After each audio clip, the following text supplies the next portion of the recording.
Hello, ladies and gentlemen, boys and girls, children of all ages, and me, Dukect, back with you once again here on the Dukect Lounge. Thank you so much for joining me on this Thursday evening, and this little bit late, but you know what? I'm not late, not early. I appear when I need to be. And with that, let's get into the show right now. Well, this has been been an interesting time, for the gaming. So this all gaming little podcast, for the most part. But anyway, this thing right here. Let's get into the one big story that happened this week. The UK government just threw a wrench in the Microsoft Activision deal. So yeah, so this happened. The UK Competition and Markets Authority, CMA, came down squarely against Microsoft's proposed $69 billion acquisition of Activision Wednesday morning. In a sprawling provisional report summary, the government regulator said the merger could hurt consumers by weakening the important rivalry between Xbox and PlayStation gaming consoles. It could result in higher prices, fewer choices, or less innovation for UK gamers. The CMA's provisional findings focus on cloud gaming, where the CMA says Microsoft already accounts for 60 to 70% of the global market. After the merger, Microsoft would find it commercially beneficial to make Activision games exclusive to its own cloud gaming service or only available on other services under materially worse conditions, the CMA said.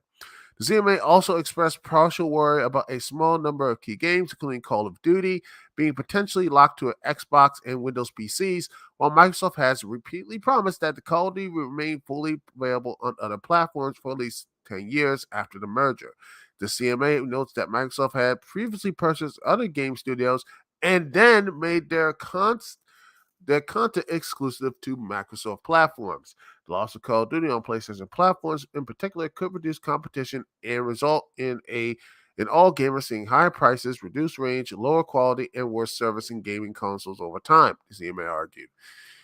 In a statement provided to Arts Technia, Microsoft Corporate Vice President and Deputy General Amir Ali, I hope I'm pronouncing that right, said the company is committed to grant a long-term 100% equal access to Call of Duty to Sony, Nintendo, Steam, and others, preserves the deal's benefits to gamers and developers, and increases the competition in the market. That means 10 years of parity on content, on prices, on features, on quality, on payability, the statement continued.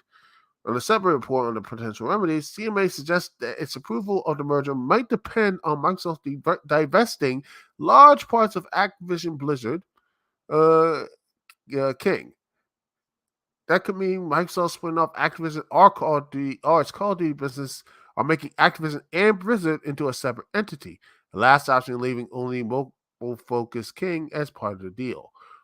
And let's say this is a temporary speed bump. So today's release is now a final decision. Both Microsoft and Activision will still have a chance to respond in writing before an April deadline for the CMA's ultimate decision on the merger. Still, the positional report is the largest setback yet for the deal that has faced increasing scrutiny from governments worldwide. Despite this, Activision struck a hopeful turn in the statement shared with Ars Technica. We hope between now and April we will be able to help the CMA better understand our industry to ensure that they can achieve their stated mandate to promote an environment where people can be confident they are getting great choices and fair deals, where competitive fair dealing businesses can innovate and thrive, and where the whole UK economy can grow productively and stability and sustainability and such. In a note to Activision employees shared by Ars Technica, CEO Bobby Kotick said the company is confident that the law and the facts are on our side. And the merger will bring more competition, allowing Microsoft to compete with giants like Sony, Tencent, NetEase, Apple, Amazon, and Facebook. In a nice, polite interview with the Financial Times, though Kotick accused Sony of trying to sabotage the merger deal, in part of refusing to talk to Microsoft about it. Kotick added that the CMA is not really using independent thought in evaluating the deal that will positively impact the UK, and Kotick also went after the UK government Prime Minister Rishi Sunak, which he said doesn't have any real vision in leadership for pursuing these type of opportunities. It seems like a bit of fragile government. Where's the leadership? In an interview with CNBC Tuesday, Microsoft CEO Satya Nadella echoed that the merger would only bring more competitors to the game industry. He pointed to particular Microsoft weaker share of the console market in Japan, as place where regulars might look and say that Microsoft should start competing more. Earlier this week, the New York Times reported that Microsoft legal team expects the CMA to come down against the merger deal. In response, Microsoft said that it believes it has a strong case in Britain and it's not pre-determined nor has been advised by its lawyers that the merger will be blocked. You guys should read the comment section. Well, let me see how the comments are sections to see how they do it. Because a lot of people were like happy about this. Yada yada yada. Let's see. This is interesting. Mike Smith. What would divesting Call of Duty even mean? Saying Activision two publishers with the non-Activision one holding the rights to Call of Duty? It would make much sense to just stop merging moving forward and maybe start investigating Sony and Nintendo for anti-competitive behavior with regards to exclusive deals with third-party publishers. This would be interesting. It's right here. Oh, I like this. I don't quite understand why some consumers are so eager for this deal to go through. Why? Because the Blizzard IP is dead unless it finds a good new owner. Ouch. But, well, that's a couple of comments and such. My personal thing is about this mess here is that, I mean, these huge mergers Microsoft is doing, because it reminds me of, again, Disney, which we will get to that, Disney and everything else. Is that I feel like that's what their main thing is, main thing right now. It's Disney. Is they're trying to copy Disney, and I think that's going to be a very bad. I think it's going to be a very bad thing. I think it's going to be just a terrible idea, because one, what's going on with Disney right now is that all they're doing, and this next story we can talk about this. The next story I'm going to be talking about. Don't worry, I'll talk about Nintendo Direct and everything else later. But yeah, Disney buying all these IPs up, buying all these companies up to see, okay, what is cloud gaming and all this stuff, to make sure they get all the good stuff there.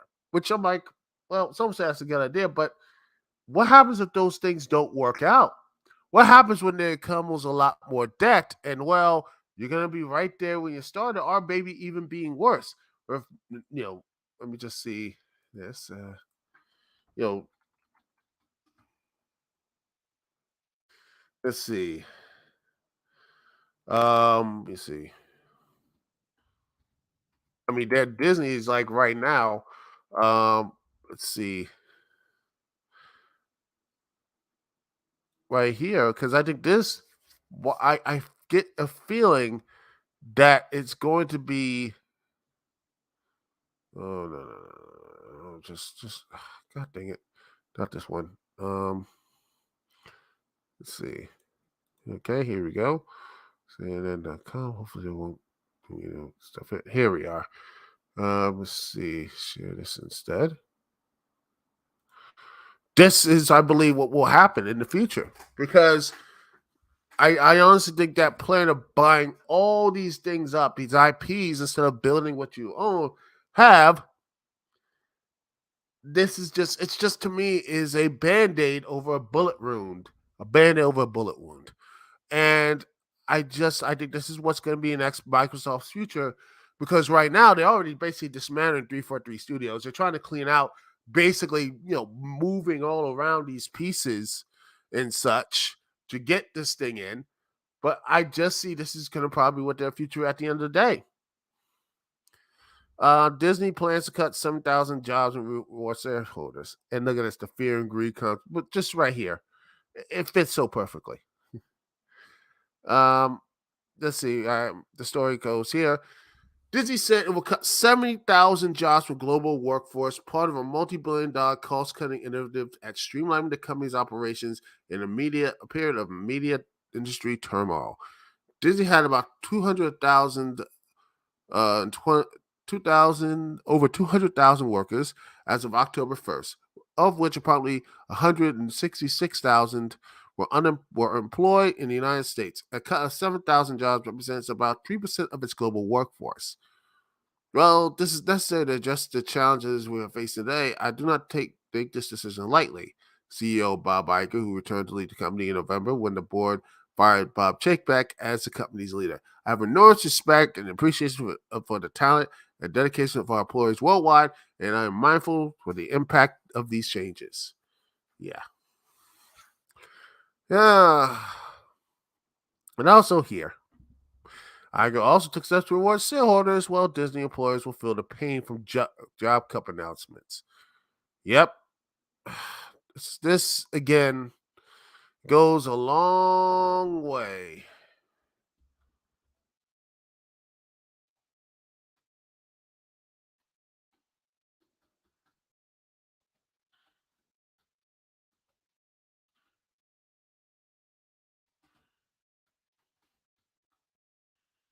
Hmm.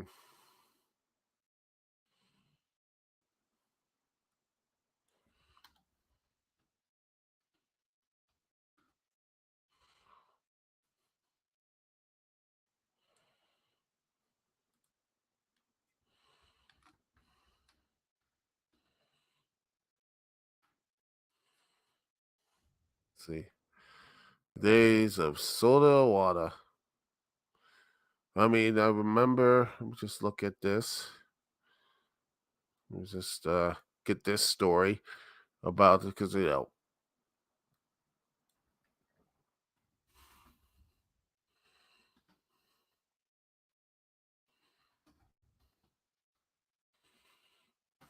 where is it? Yeah, I remember this story. Here it is. This is again where I see the story here with Disney, the source shareholders and everything else. You see this story right here. Nintendo chief takes 50% take cut after 3DS markdown. It's back in 2011. Satoru Iwata said at investors briefing on, and the Nintendo president at the time was, yeah, he, reasoning that he reported take a cut, a 50% cut of his salary after the failure of the Wii U. Yeah, these are the things I honestly wish these companies in the United States would do, but they don't. They have not done this. This again, I just look at this right here, the story. Nintendo's president and board of directors have volunteered to take substantial pay cuts in the wake of the Nintendo 3DS markdown. Company president Satoru Iwata said at an investors briefing on Friday. Yeah, he says Iwata's salary reported last year around $700,000. Over $700,000 will be cut by 50%. Iwata earned significantly more last year in bonus pay, which he said will be reduced this year because of the company's declining profits. And meanwhile,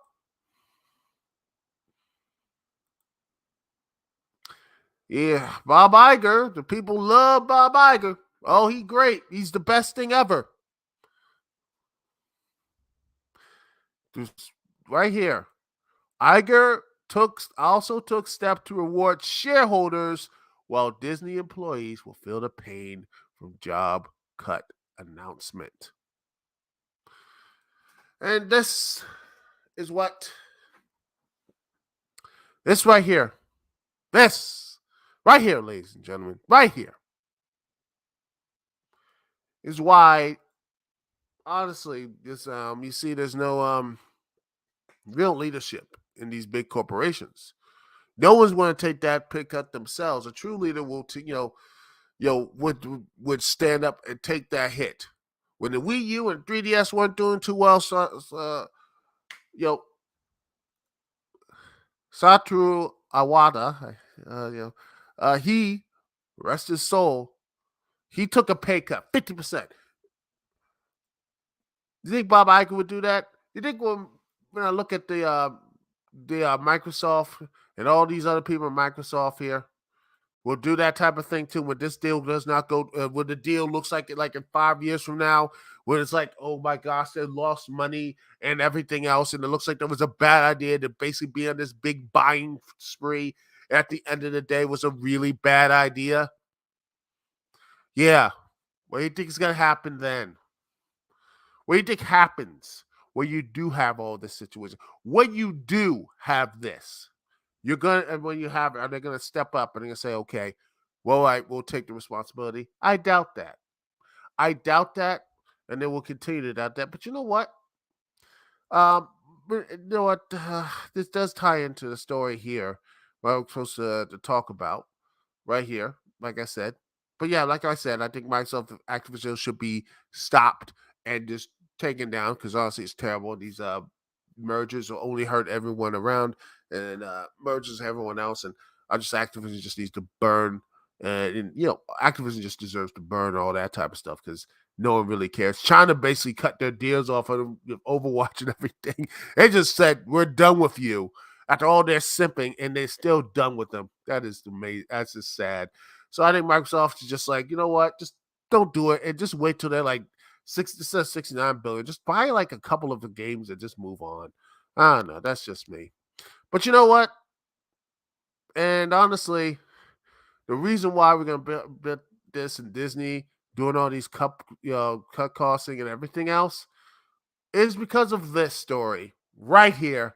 We're gonna be right here with this story here. Let me just share this tab here. Ah, yes.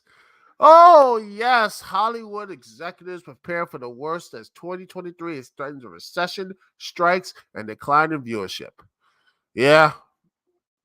Yeah, not this is I mean this is hopefully a good thing because the last time Hollywood burned, we actually got some good content and people who didn't get the chance to be in this be in this driver's seat got to be in the driver's seat.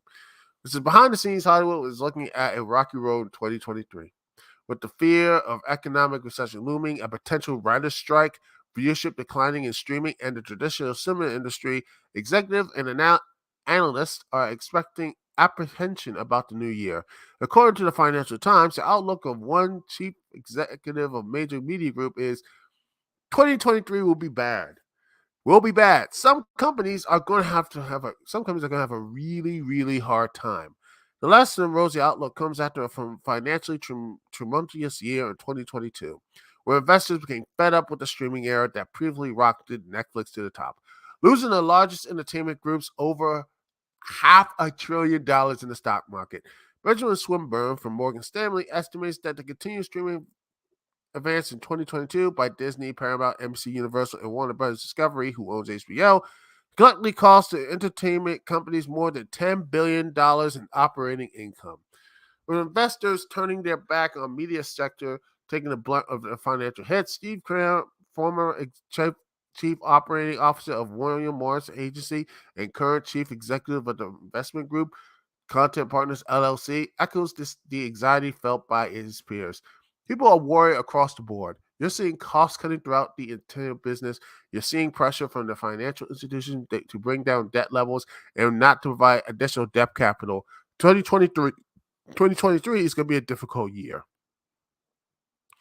And now that the kind of views across cinema as well as streaming has forced companies to cut costs in any way they can. Disney replaced the CEO shortly after announcing a $1.5 billion loss for its streaming platform, Disney Plus, in the last quarter of 2022, which looms big compared to the $63 million loss reported in the same quarter of 2021. And Disney isn't alone. Warner Bros. Discovery has pulled dozens of shows on HBO Max and laid off hundreds of staff as it faced a whopping net debt of $50 billion. That's why they're canceling the show. Everything else is not because they're gonna fuse the shows with Disney Plus and it's all. No.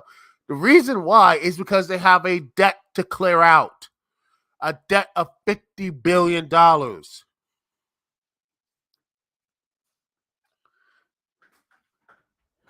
According to Morgan Stanley analysts, don't expect a light at the end of the tunnel anytime soon. Analysts anticipate that 2023 will only bring half of the amount of streaming subscribers to the industry as 2021. They attribute the decline to the new phase that the streaming industry is entering, slower growth combined with higher costs. Viewership remains troublesome for the traditional movie theater chains as well. They grapple with the aftermath of the pandemic, which is still going on, by the way. Keep yourself, keep safe and everything. As audiences have not returned to their pre-2020 theater attending habits. This problem forced the second largest cinema owner, Cineworld, to file for bankruptcy in September of last year. Additionally, it has caused other cinema chains to take on extremely risk-averse mentality releasing films in theaters, as if this adds salt to the wound. The potential for the first writer's strike in 15 years takes shape as the Writers Guild, the Directors Guild, and the Screen Actors Guild all drew up contract negotiations for earlier this year. If the writer's strike materializes, work would come to a standstill at Hollywood's largest studios. David Zaslav, who serves as president and CEO of Warner Bros. Discovery, holds a reputation for his firm hand in budgetary matters. Discussing the company's current messy restructuring at an investor conference last November, he warned of difficulty he had in meeting his 2023 profit goal while underlining that the advertising market is very weak. Zaslav used an analogy to round out the situation. We're building a mural. We're painting a mural on the side of the building, and all kinds of stuff is falling off, and it looks messy. And it is messy, and it's really hard, and it's really challenging. He elaborated his point, but wrapped up in an optimistic note by reiterating the necessary messages in order to grow. While Hollywood's sitting in the brink of a dawning year, only time will tell how adaptable it really is. Yeah, and it's going to get even worse, I believe, before it gets any better, because I truly, honestly believe that the streaming stuff is going to get. I truly think it's going to get worse because most people have already. I think this is the peak of it. Majority of people are not watching these games, these movies and such. Most people are not. The only thing I think, when I look at, say, like I said, like last week's podcast, um, let's see when I look at this, um, right here, screen and such, that the boys are just, the problem right here. Let me just share this tab here. I said this right here. they are bigger than most of the Netflix shows. Is just that they're more popular than any of the Marvel Netflix shows, streaming on both Disney Plus and Warner Brothers, superhero genre and everything. It's right here. The Marvel Netflix shows following a traditional binge pattern. See what happens, like all these the hero stuff, and they binge and then they just stop watching. They don't really stick here. I mean, Daredevil's first season 1 was released in April 2015. Yeah. Yeah, exactly. Look at this. Was Demand, all the stuff here. Luke Cage, all of it. Marvel original, SVP of Original Program Production, Kim Zarek, recently noted that each of the 4 series appealed to a different demographic.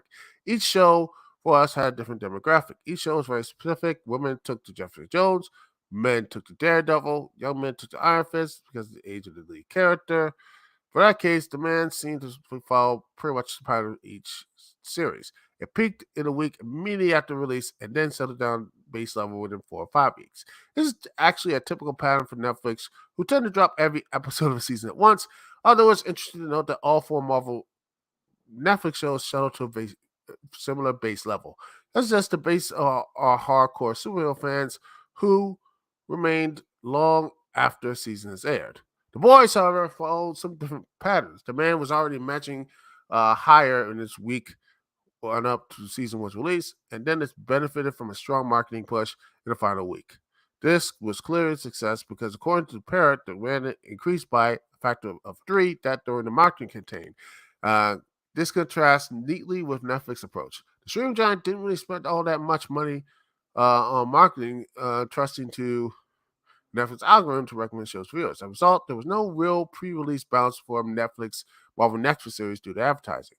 But this isn't where the differences end. The Boys was released in the same way all 4 Marvel Netflix shows, with all episodes dropping at once, but it didn't follow the traditional stream plan at all. Said interest continued to increase over the next fortnight after release, peaking 2 weeks later. This is probably related to strong word of mouth, but many also reflected Amazon's continued marketing of the series. Surprisingly, demand were at elevators for much of the first month. It showed signs of dropping towards a base level now, but that's likely to be far higher than the Marvel Netflix one. Of course, the obvious question is why. The Boys has been proven to be so popular. In part, it's because simply the show is just that good. The scripts are tight and efficient. Bravo Season 1 is only 8 episodes length, neatly avoiding all the pacing problems that were associated with the Netflix 13 episode season. The release was perfectly timed. The superhero genre is far beyond mainstream in 2019 than it was in 2015.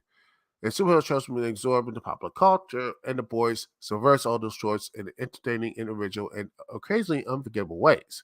The script added a classic comic book story, resetting as a David versus Goliath narrative with a remarkable amount of heart. It is an irrelevant parody of the countless Marvel and DC superheroes. Yes, these things, a meta approach, yada yada yada. I think that there was a. This is the quality of the show. Let's see if I can find the. Oh, it's 2019. Let's see. I think let's see if I can find it. Here we are. I found it. Perfect. I found the thing here. I found it. I found the right thing here. Okay. According to Nisa ratings. Yeah, this is again the 11th most watched streaming show. Netflix. Honestly, taking the top spot is Stranger Things, Ozark, Wednesday, Cobra Kai, Bridgerton is basically the Nielsen rating of top 10 streaming. In fact, that is honestly, even with Netflix's decline of ratings and such, they are still the most people will still go to. They are the still go to.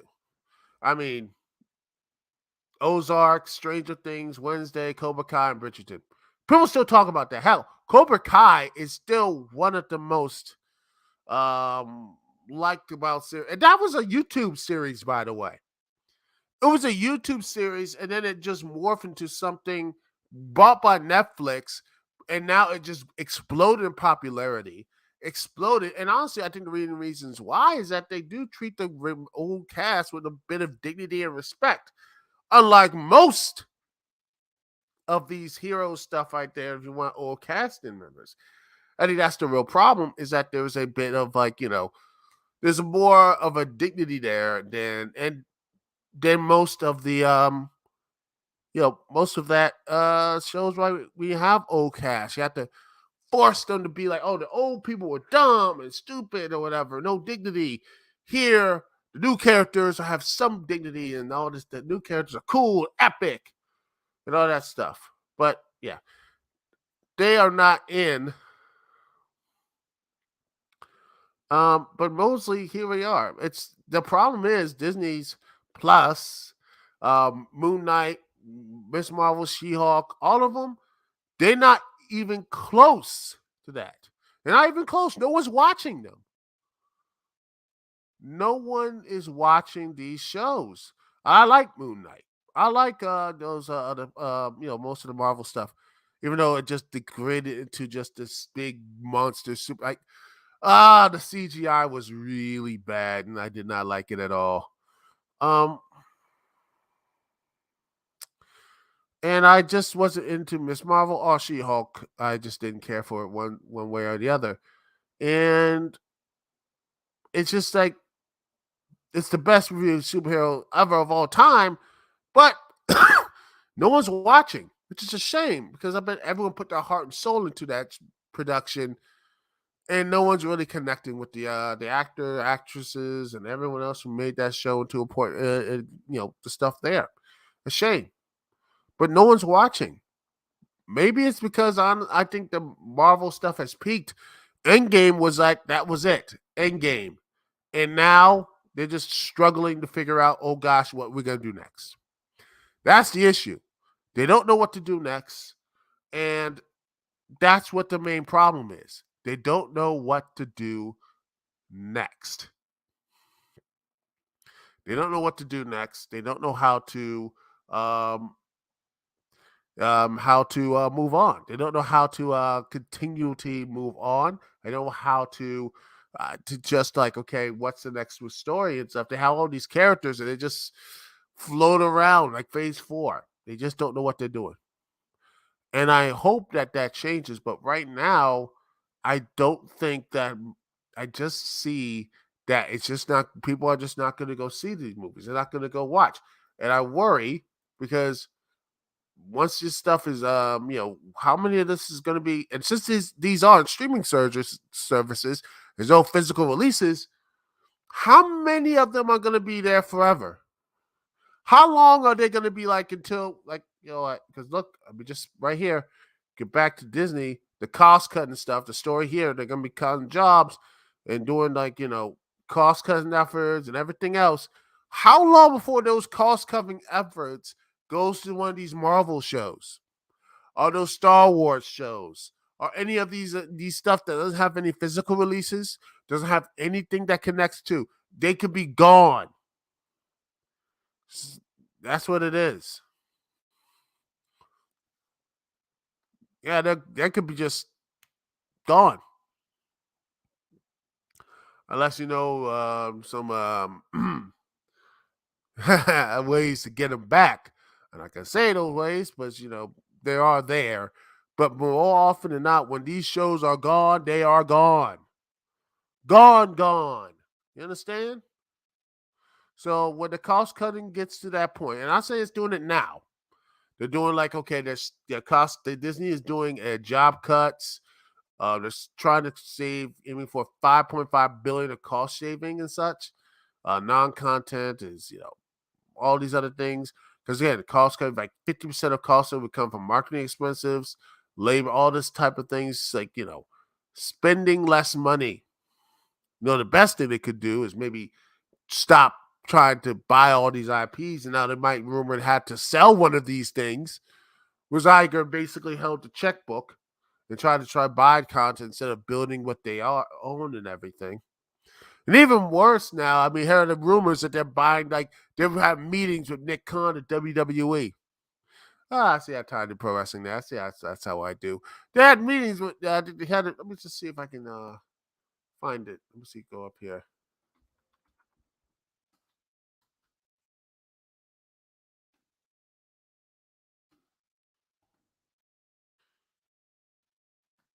Let's see if I can.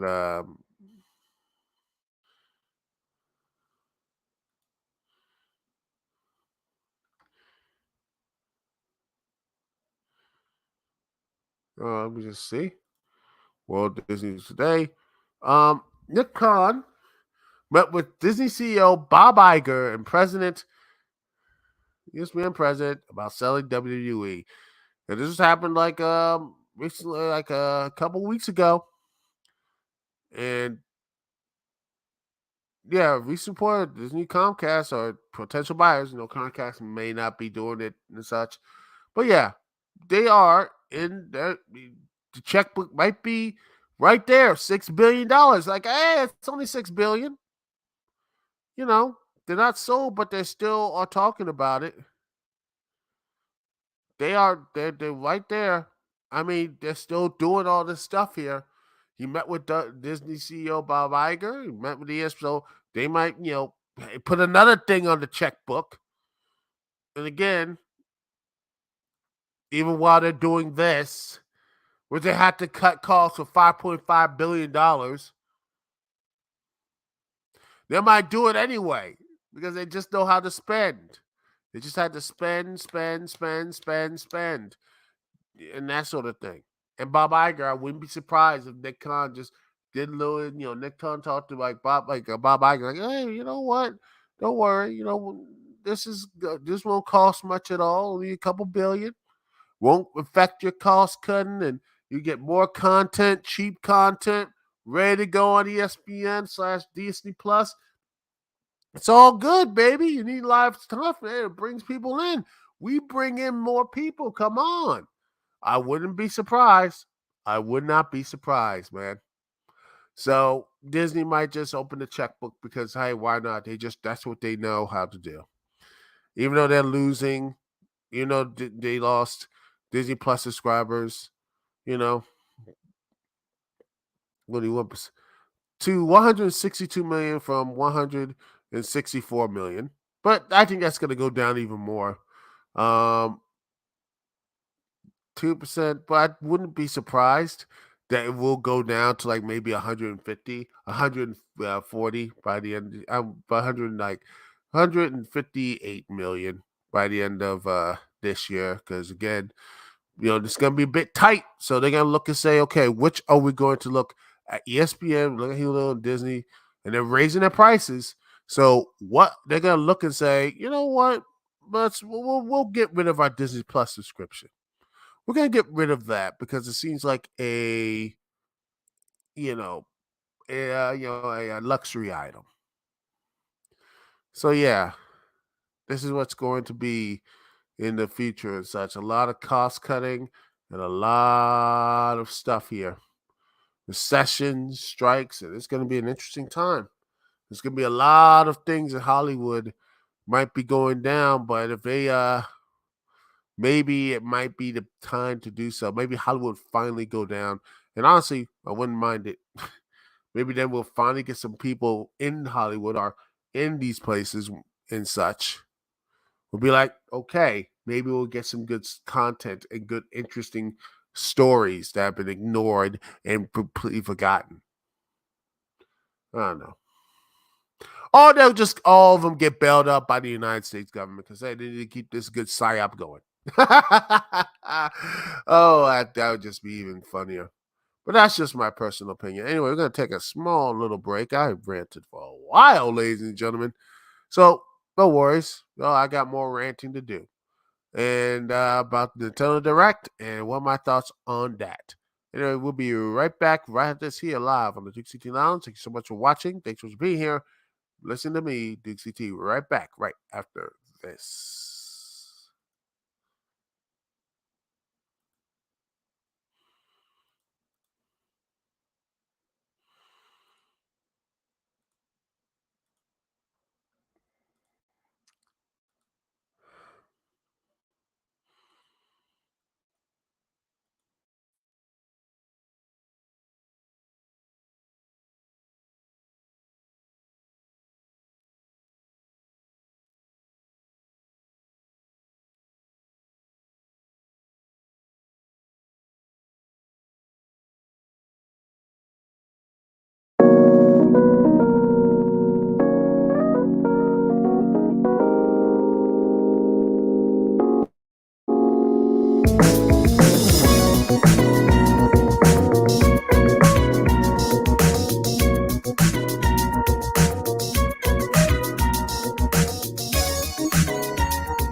And we're back, ladies and gentlemen, boys and girls, children of all ages, me, Dixie T, with you once again. Ooh. And now let us get into Nintendo's Direct. And it was actually, this was one of the best directs in a while. And well, I can't really, they hit on all the notes. You have, you got like Legend of Zelda stuff, the, some really good stuff. Um, I think this is good enough here. Just hold on. All right. There we go. I know it's Kotaku, but all right. Let's go here.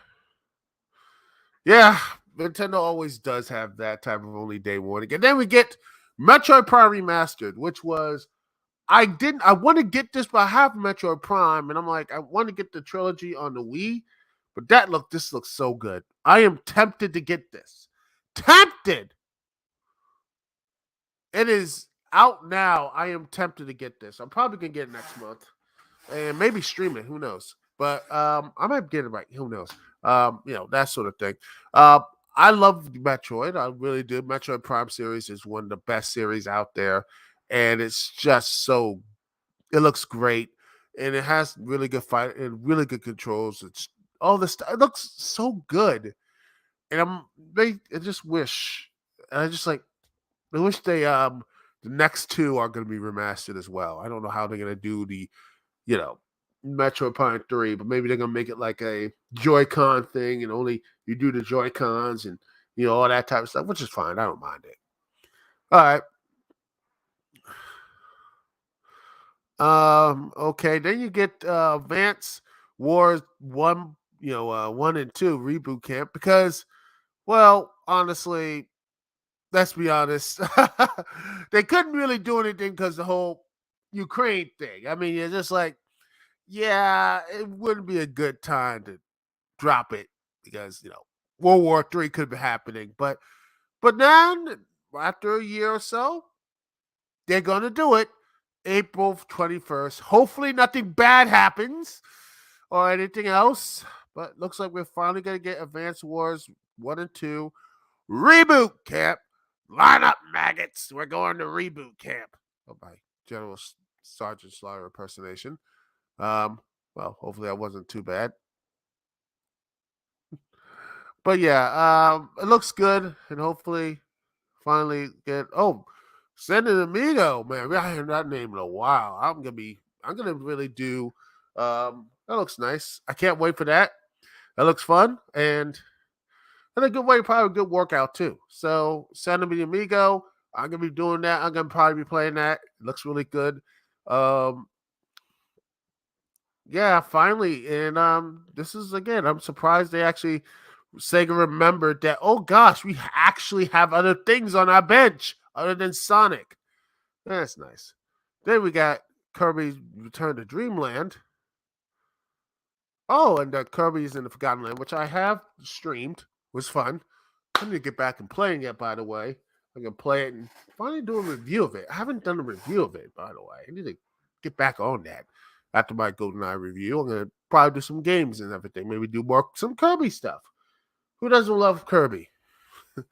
But yeah, it looks like they're going to do a Return to Dreamland, and there's also a demo I can go and get Return to Dreamland thing. So I probably going to look at that. It looks really nice. Also, Cereza and the Lost Demon looks to be really good. I can't wait to play that. The player thing here. I need to finish Bayonetta 3. I keep forgetting about that. I'm going to start the whole thing over and might do a live stream and review that because it's been a while since I played that game. Master Detective Rimcore. Amnesia. Of course, there's amnesia in these games. It's just like reading a blank slate protagonist. Wham! You don't know who you are. There you go. That's the game right there. Perfect. But maybe if it's on sale, I'll get it because it's like, sure, why not? If it's on sale, sure. Then you got Disney Illusion Island. Looks really good. Good. I mean, it looks really good. It has the style of the Mickey Mouse shorts TV show, which looks good. A lot of people seem to be really enjoying that show. Looks like it's right there next to Cuphead, which a lot of people like that. So there's been a lot more. This is finally getting into um, the first time since I think Disney's Illusion series, and also this is probably the first like real Mickey Mouse type of game since like what Epic Mickey, which looks gonna be interesting. Hopefully, by the time this comes out, there's gonna be more love for it. Then you got Pikmin 4, which I haven't gotten to the series, which has been in development for a decade, and apparently it's gonna be almost complete. You know, since yeah, that's been a long while, but a lot of people love Pikmin. I never got into the series; it's just weird to me, but people love it. So maybe I'll get on the train eventually. I'll get on the Pikmin train if you want me to. But this right here, the main event, you had this Tears of the Kingdom. Looks good. Um, I thought they were gonna be like, oh, we're gonna have to do another delay, but no, they not only did not delay it, they actually got some new footage, some stuff in the story. Looks really good. And if I really wanted to, I might actually do a little bit of live streaming of Breath of the Wild. Start a new game and try to get all the stuff done um before this game comes out on May, which is going to be a you know gosh, I going to I gotta probably and it's Nintendo's oh god for $70 game. I don't care. Inflation and everything. You know, I mean the games back in the day were like $80 and such, so it's not really surprising.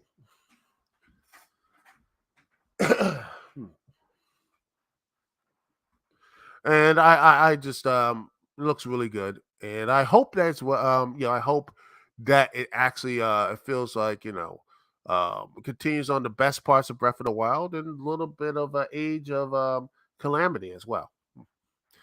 And then you get the My Games, Xenoblade Chronicles 3 looks that's special in game outfits, doing all the solo stuff. You actually play as the heroes, looks nice, and I might. But then the DLC for Volume 4, ooh, the story looks good. You got older Rex, you got Shulk, you got Alvis might be the villain of the game. You got all these. The founders might have been maybe Shulk, Rex, and everyone else. This could be very interesting.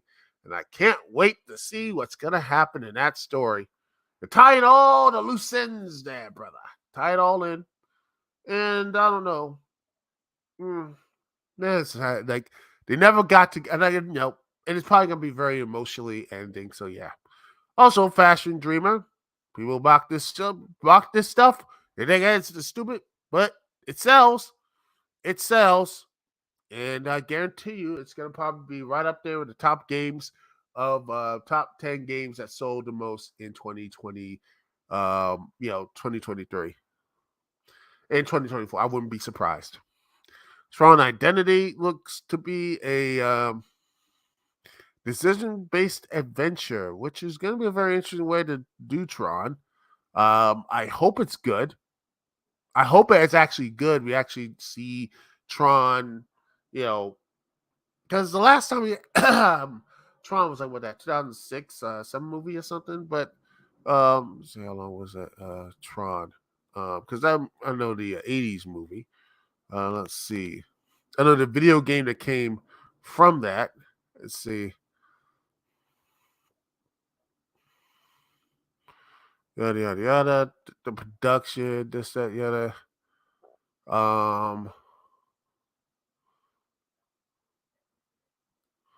It was Tron Legacy that came out in 2010. And it was the budget was 170 million, but it got $400 million. So I don't think it's a cult film. It's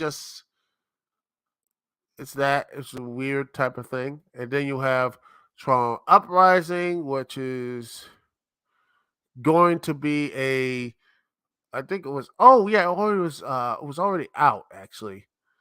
Um, Tron Uprising. It only had like one season, I believe. Let's see. I know there was a video game actually. I know there was a video game based on Tron that came out like in 2003 or something. Gosh, I know it was there. Let's see. Let's see. Was there? Let's see, because I know there was one.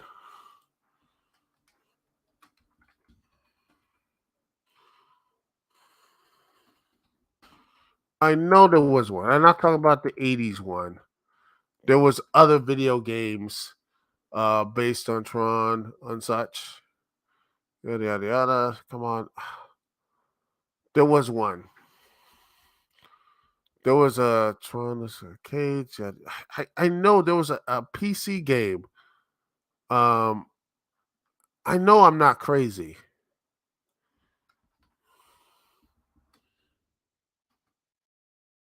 I know I'm not crazy. There was a Tron PC game.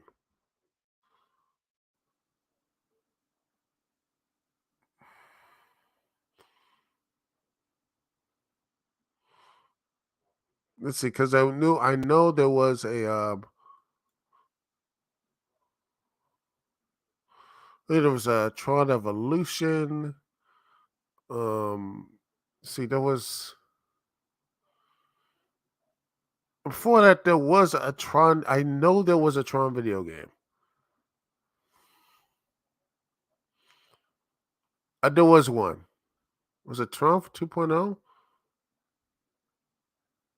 Oh, it was Tron 2.0.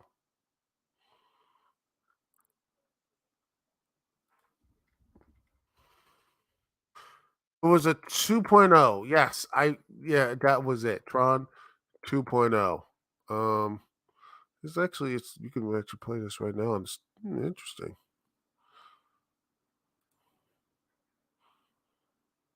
It was really good actually.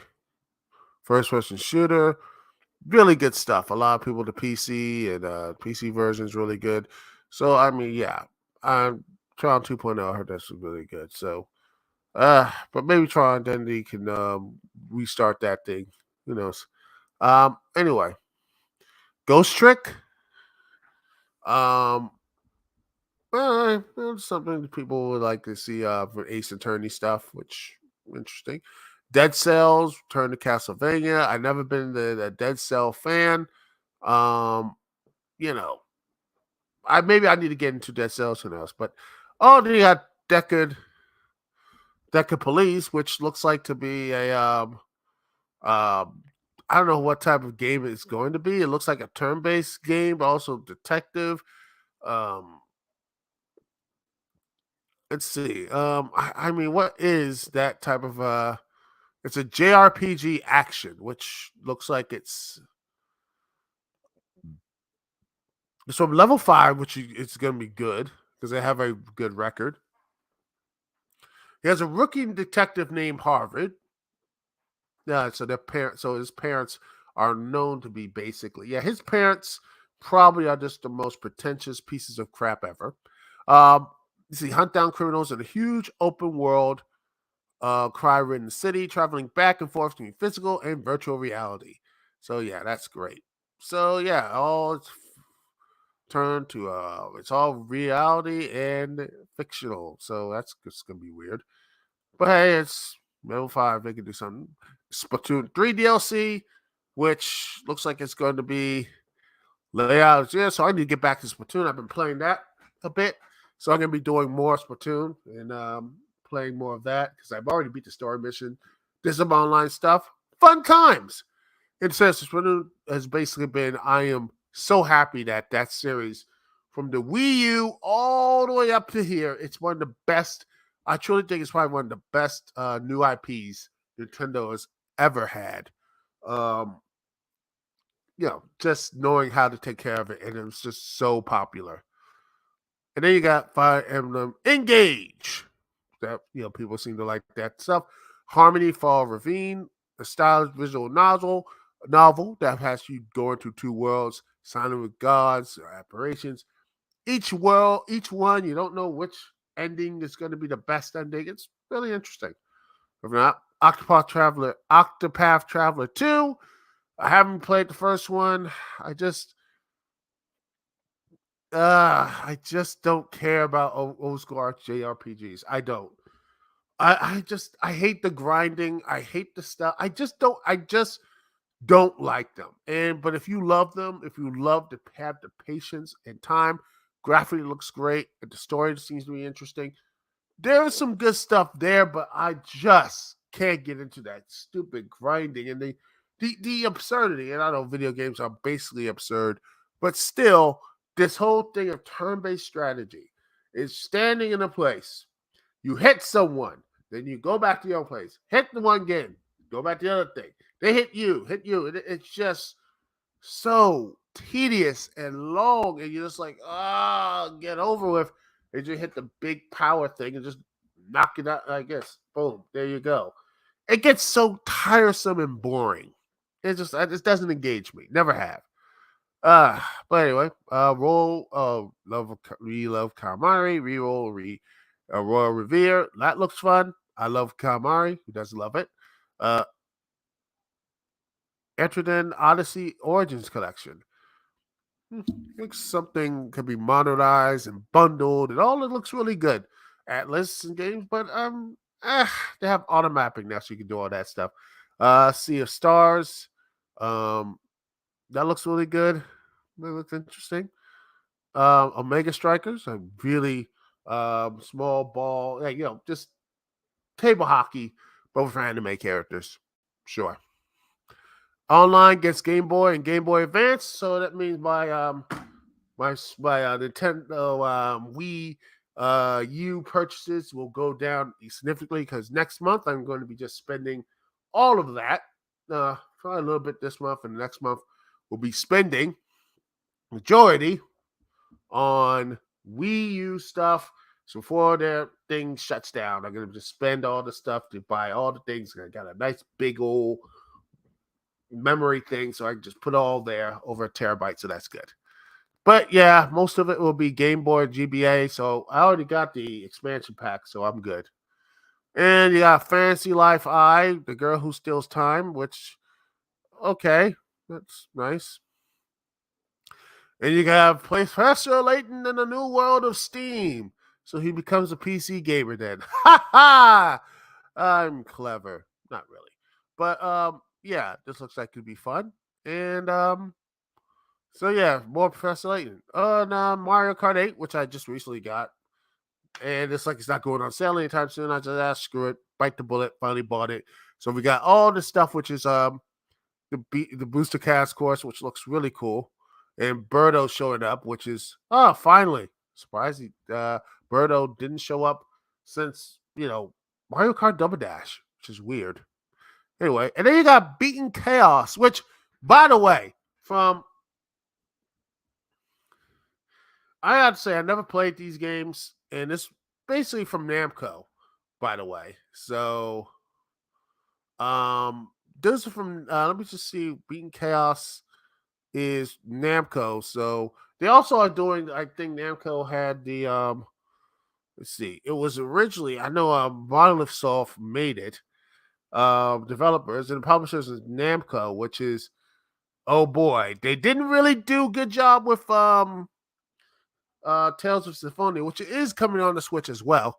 So, but yeah, Beaten Chaos looks like it might be the same. But if you never saw or see this from Monolith Soft though, so it's gonna be a very interesting and fun game.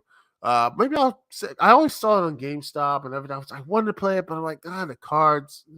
Maybe I'll take a look at it when it comes out, and maybe. Since it's all making all that money from out, we'll finally get Xenoblade Chronicles X on the Switch, which would be really nice. Xenoblade Chronicles on the Switch, and I don't know, Xenoblade Chronicles X2 will be announced soon. Because I don't know what they're going to be doing that stuff anyway. Because if they want to do remasters, I wouldn't be surprised they're going to do some other stuff too. So, or maybe they'll do a lost story remaster. I don't know who's behind that, but it'd be nice for that. But anyway, that's it for the Nintendo Switch Direct. I Nintendo Direct, I loved it. I thought it was something really good. I'm hopeful for all these games that come out. I'm definitely going to be getting most of these games, if not all of them. But no, definitely the games I am going to probably be getting is Metro Prime Remastered, uh, Advanced Wars 1 and 2, Sanity Amigo, Kirby's Return to Dreamland, Bayonetta, Cereza, and the Lost Demon. Losing on maybe, yeah. This is definite. Tears of the Kingdom. Zero I already got the expansion pass. Let's see. No. Maybe Dead Cells. Deca Police is a maybe leaning towards yes because it looks nice. Splatoon 3, I'm going to get that. I think I already have, but who knows. No. Recall, Reroll, yes. It's the, no. Sea of Stars, maybe. Among Us Strikers, yeah. I already have this thanks to the expansion pack. PlayStation, sure. I already have this finally. I already got that here, right here. Mario Kart 8 Deluxe, and then we have Beaten Chaos. Sure. Maybe. These are a lot of maybes leaning towards likes. Maybe if there's a sale. Or the price is really good. But right now, I really am impressed by Nintendo, as always, with these directs. Sometimes they'll be a little bit, lacking. But they always have at least one thing there. But that's just my personal opinion. I want to hear what you think. Like, subscribe, and all that good stuff. Anyway, it's Dukect here. Peace and love. I will see y'all when I see y'all later.